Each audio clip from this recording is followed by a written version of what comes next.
बच्चों, आज का टॉपिक है हमारा रेडियस ऑफ कर्वेचर। हमारी फिजिक्स में 11th-12th फिजिक्स में, जो कि IIT JEE और नीट के लिए भी होगा, 4 टाइप के तो फ्रंट पे क्वेश्चन होते हैं जो देखे गए हैं, कहीं ना कहीं पूछे गए हैं। पहला, किसी प्रोजेक्टाइल मोशन में रेडियस ऑफ कर्वेचर का वेरिएशन। दूसरा, अगर एक स्फीयर रोटेट कर रहा है, रोलिंग विदाउट स्लाइडिंग कर रहा है ऑन ए फ्लैट सरफेस, तो उसके टॉप पॉइंट, ये जो टॉप पॉइंट है, लेट हम उसको क्यों कह रहे हैं, उसका रेडियस ऑफ कर्वेचर क्या होगा, मतलब वो जो पाथ बनाएगा उसका रेडियस ऑफ कर्वेचर क्या होगा। तीसरा, यूनिफॉर्म मैग्नेटिक फील्ड में मैग्नेटिक फील्ड से थीटा एंगल बनाते हुए अगर हम किसी चार्ज पार्टिकल को थ्रो कर दें, तो आप देखोगे कि उसका जो पाथ होता है वो हेलिकल होता है। उस हेलिकल पाथ का रेडियस ऑफ कर्वेचर, रेडियस नहीं, MV/QB नहीं, रेडियस ऑफ कर्वेचर है ये बच्चों। रेडियस ऑफ कर्वेचर रेडियस से अलग होता है। और चौथा, बहुत ही इंपॉर्टेंट पूछा गया है और बार बार पूछा जाता है, जहाँ भी पूछा जाता है बच्चे के दिमाग में नहीं आता ये चीज़, किसी स्फेरिकल मिरर या लेंस जो स्फीयर के को काट के ही बनता है, उसका रेडियस ऑफ कर्वेचर निकालना। तो ये 4 टाइप के क्वेश्चन हमारे सामने दिखते हैं। अब हम पहले जान लें कि रेडियस ऑफ कर्वेचर होता क्या है। तो रेडियस ऑफ कर्वेचर बच्चों, किसी भी पाथ का एक छोटा सा टुकड़ा आप ले लो, तो वो छोटा सा टुकड़ा जिस सर्किल के पार्ट की तरह काम करेगा, उस सर्किल का रेडियस ऑफ कर्वेचर होगा। खत्म। फिर से, यहाँ पे एक छोटा सा टुकड़ा लेते हैं किसी पाथ का, वो जिस सर्किल के पार्ट की तरह बिहेव करेगा, उस सर्किल का रेडियस उस जगह के रेडियस ऑफ कर्वेचर के बराबर होगा। ये ध्यान रहे कि अगर एक सीधी लाइन में एक पार्टिकल जा रहा है और आपने जोर से फोर्स लगा के उसको नीचे खींच दिया, जोर से फोर्स लगाया तो तेज़ी से मुड़ जाएगा, जबकि धीरे धीरे फोर्स लगाया तो धीरे धीरे मुड़ेगा, नहीं फोर्स लगाया तो सीधा चला जाएगा। इसका मतलब रेडियस ऑफ कर्वेचर एक्चुअली एक नॉर्मल फोर्स जो लगेगा उसके कारण ही होगा, या सर्कुलर पाथ बनने का कारण जो होगा वो नॉर्मल फोर्स होगा जो वेलोसिटी के परपेंडिकुलर फोर्स लगेगा। इसका मतलब अगर कहीं रेडियस ऑफ कर्वेचर कम है तो फोर्स वहाँ पे नॉर्मल फोर्स ज़्यादा लग रहा है, मोड़ने की कोशिश पार्टिकल को ज़्यादा फोर्स कर रहा है, और अगर रेडियस ऑफ कर्वेचर कम है तो पार्टिकल के नॉर्मल जो फोर्स है वो कम है। ये बेसिक समझ लो। हमारे कोर्स में 2 तरीके से ब्रॉडली यूज़ किया जाता है रेडियस ऑफ कर्वेचर फाइंड करने का तरीका। तीसरा भी मैंने एक बता दिया यहाँ पे। पहला ये फर्स्ट वाला और ये लास्ट वाला अपने में डायरेक्टली यूज़ है बच्चों, लेकिन सेकंड भी एक जनरल मेथड है जो किसी भी पाथ के लिए लगाया जा सकता है, तो मैं इसको एक्सप्लेन कर दूंगा। पहला, जो कि हम लोग प्रोजेक्टाइल मोशन में यूज़ करते हैं, कोई भी प्रोजेक्टाइल थीटा एंगल पे u वेलोसिटी से फेंका गया, अलग अलग जगह पे इसका एंगल बदलेगा, आप जानते हो, और ग्रेविटी हमेशा वर्टिकल लगेगी और वेलोसिटी भी हर जगह बदलेगा। तो मैंने अभी बताया कि हमें वो फोर्स निकालना है जो वेलोसिटी के परपेंडिकुलर, वही तो सर्कुलर मोशन कराएगा। और हम जानते हैं बच्चों कि v²/r जो सेंट्रीपिटल फोर्स है वो कौन होता है, एक्सेलरेशन है वो कौन होता है, g का या a का वो कंपोनेंट जो नॉर्मल टू वेलोसिटी है। इस फॉर्मूले से ही गवर्न होता है हमारा ये रेडियस ऑफ कर्वेचर। तो इसका मतलब इसमें हमें पहले वेलोसिटी चाहिए, दूसरा रेडियस हमें फाइंड ही करना है, तीसरा एक्सेलरेशन का नॉर्मल कंपोनेंट चाहिए। इसका मतलब पहले किसी तरीके से आप एक्सेलरेशन का नॉर्मल कंपोनेंट निकालोगे। तो बच्चों, ये वेलोसिटी है, ये ग्रेविटी है, एक्सेलरेशन ड्यू टू ग्रेविटी। ये थीटा आपको पता होगा। थीटा अगर वो पता है तो आप यहाँ से अगर परपेंडिकुलर ड्रॉप कर दो तो ये 90 माइनस थीटा होगा और ये थीटा हो जाएगा। इसका मतलब g का जो कंपोनेंट वेलोसिटी के परपेंडिकुलर है वो है g cos, अगर थीटा है तो थीटा, फाई है तो फाई, या किसी जगह का थीटा अगर ये पता है तो आपको जो नॉर्मल कंपोनेंट होगा g cos फाई, ये होगा। खत्म। यही हमारा नॉर्मल कंपोनेंट होगा। अब इसको आप सीधा सा v²/r centripetal force acceleration equal to g cos phi से कंपेयर कर दोगे, आपको रेडियस मिल जाएगा। ये तो हो गया बेसिक फॉर्मूला। लेकिन हमारा यहाँ पे इस वीडियो में हमारा काम क्या है, हमने टाइम के साथ रेडियस ऑफ कर्वेचर का वेरिएशन दिखाया है। इसका मतलब हमें radius of curvature in terms of time चाहिए। तो मैंने क्या किया, वेलोसिटी की वैल्यू, पहले ये जो हमारा यहाँ पे फॉर्मूला है उससे रेडियस ऑफ कर्वेचर निकल गया, ये देखिए निकल गया।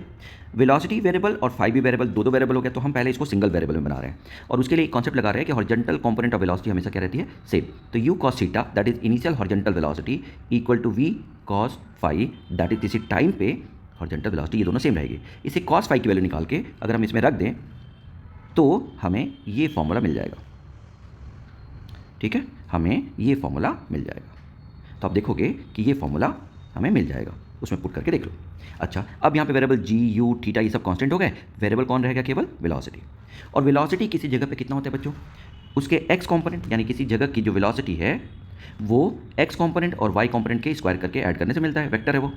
और x कंपोनेंट तो हमेशा u cos थीटा ही होगा, हॉरिजॉन्टल वेलोसिटी हमेशा सेम रहती है। और u sin theta v equal to u plus at वाले फॉर्मूले से निकल के यहाँ पर मैंने रख दिया, v equal to u plus at वाले फॉर्मूले से रख के हमने देखा कि हमारी वेलोसिटी उठा के इसमें रखने पे हमें एक नया फॉर्मूला ये मिल गया। यही हमें चाहिए, यही हमारे काम का फॉर्मूला है। इसको और सिंप्लीफाई करके ये कर सकते हैं, लेकिन समझने के लिए यही बढ़िया है। कैसे, जैसे जैसे तुम देख लो यहाँ पे बच्चों, टाइम और कहीं नहीं है, बस यहीं पे है। आप देख सकते हो कि जैसे जैसे टाइम बढ़ेगा वैसे वैसे इसका डिफरेंस शुरू में तो कम होगा, लेकिन एक टाइम ऐसा आएगा जब ये दोनों आपस में इक्वल हो जाएंगे और उसके बाद जी टी बढ़ने लगेगा।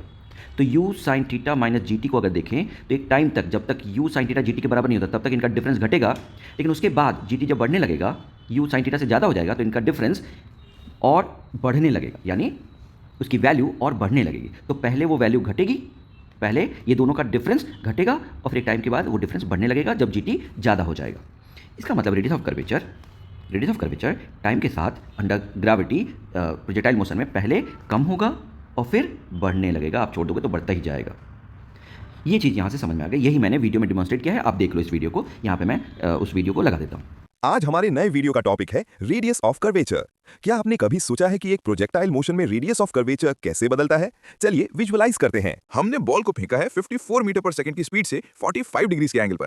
देखिए कैसे ट्रेजेक्टरी के हर पॉइंट पर एक इमेजिनरी सर्कल फिट होता है। नोटिस कीजिए, पीक पर आते ही सर्कल सबसे छोटा हो गया है। यहाँ रेडियस ऑफ कर्वेचर मिनिमम होता है। फॉर्मूला के हिसाब से radius of curvature is equal to velocity square over acceleration normal to velocity. Channel को सब्सक्राइब करिए और फिजिक्स को रटना नहीं, विजुअलाइज करना सीखिए। अगर ये एनिमेशन पसंद आया तो अभी फॉलो कीजिए। अब सेकंड मेथड पे आते हैं। सेकंड मेथड, बल्कि मैं पहले थर्ड मेथड बता देता हूँ क्योंकि ज़्यादा इंपॉर्टेंट है। सेकंड मेथड तो फॉर्मूला है, कोई दिक्कत नहीं। थर्ड मेथड बच्चों ये है कि आपको एक क्या दे रखा होगा, पार्ट ऑफ स्फेरिकल मिरर दे रखा होगा, इसका एपर्चर दे रखा होगा आपको और डेप्थ दे रखा होगा और बोलेगा रेडियस ऑफ कर्वेचर निकालो या फोकल लेंथ निकालो, ये आपको चाहिए होगा। तो आप क्या करोगे, किसी सर्किल की एक प्रॉपर्टी है बच्चों, एक सर्किल की एक प्रॉपर्टी है, याद कर लो इसको। किसी भी एक जगह से आप दो कॉर्ड खींचोगे ना, तो कॉर्ड का पहला पार्ट इनटू दूसरे पार्ट का जो प्रोडक्ट होगा वो सभी के लिए सेम होगा। उस पॉइंट से खींचने पे पहला पार्ट इनटू दूसरा पार्ट, और खींचोगे तीसरा कट करोगे तो भी यही आएगा।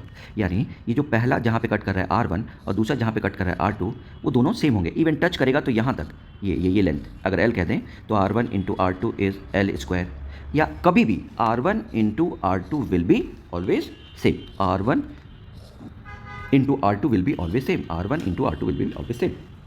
एक ही पॉइंट से अगर हम कॉर्ड खींचे दो, तो उनके दोनों पार्ट जहाँ पे सर्किल कट कर रहा है, दोनों पार्ट का जो प्रोडक्ट है वो कांस्टेंट होगा, याद कर लो ये। ऐसे ही यहाँ पे ये तो दो परपेंडिकुलर हो गए, ये क्या हो गए, दोनों आपस में परपेंडिकुलर हो गए, ठीक है। तो ये पहला पार्ट, ये यहाँ तक पहला पार्ट इंटू ये दूसरा पार्ट इक्वल टू ये पहला पार्ट इंटू दूसरा पार्ट, ये हमेशा सेम होगा। तो अब ये पहला पार्ट ये वाला D1 D2 दिया है और रेस्ट रह गया क्या बच्चों, 2R माइनस D2, क्योंकि ये टोटल 2R है और ये D2 माइनस कर दो तो ये पहला पार्ट आ जाएगा। तो इसका मतलब 2R minus D2 into D2 will be equal to D1 ये पार्ट इंटू D1 ये पार्ट, यानी D1 का स्क्वायर। जस्ट सॉल्व करके रेडियस ऑफ कर्वेचर आ जाएगा। बहुत ज़बरदस्त क्वेश्चन है, अब जानते हो कहीं भी आएगा तो आप फंसोगे अगर आपको याद नहीं है तो। दूसरा ये मेथड हो गया। तीसरा मेथड हमारा है बच्चों, ये देख लो एक फॉर्मूला। ये फॉर्मूला कोई भी अगर आपको एक कर्व दे रखा है y equal to fx type का, या तो ऐसा दे रखा है, या y भी फंक्शन ऑफ टाइम, x भी फंक्शन ऑफ टाइम दे रखा हो, या फंक्शन ऑफ थीटा दे रखा हो, कोई भी पैरामीट्रिक फॉर्म दे रखा हो। तो पैरामीट्रिक फॉर्म का इसका थोड़ा सिंप्लीफाइड फॉर्म ये है, नहीं तो इसके लिए तो ये है। फॉर्मूला बस याद करना है, क्या है, 1 plus differentiation of y with respect to x का square whole to power 3/2 over double differentiation of y। ये हमारा फॉर्मूला है, इसमें कुछ खास बताने को नहीं है, आप याद कर लो। लेकिन इसी में अगर आप dy बाई dx को dy by dt over dx by dt लिख दोगे और सिंप्लीफाई कर लोगे तो ये वाला फॉर्मूला आ जाएगा। कहने का मतलब dy बाई dx को dy by dt over dx by dt करके इसमें रख दोगे और सॉल्व कर लोगे तो ये फॉर्म आ जाएगा। ये कहाँ होगा बच्चों, पैरामीट्रिक फॉर्म में। जैसे मैंने आपको अभी थोड़ी देर पहले बताया था कि क्वेश्चन जो स्फीयर वाला आता है, स्फीयर वाला रोलिंग विदाउट स्लाइडिंग करते हुए स्फीयर का, उसमें किसी पर्टिकुलर पॉइंट की वेलोसिटी आपको पता होगी तो उसका आप x कॉम्पोनेंट निकाल लोगे और उसका y कॉम्पोनेंट निकाल दोगे, ये आप आराम से कर पाओगे। अगर आपका x कॉम्पोनेंट पता है तो vx पता है, y कॉम्पोनेंट पता है तो vy पता है, और vx कौन है बच्चों, dx बाई dt है असल में, और vy कौन है, dy by dt, dy by dt है।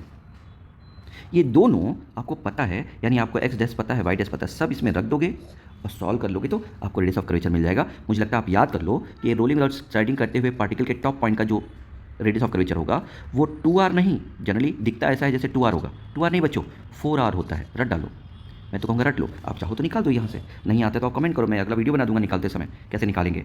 तो आज के लिए इतना ही। ऐसे ही विजुअलाइज प्लस हाई लेवल के कॉन्सेप्ट को समझने के लिए आप इस चैनल को लाइक सब्सक्राइब कर सकते हो। Thank you.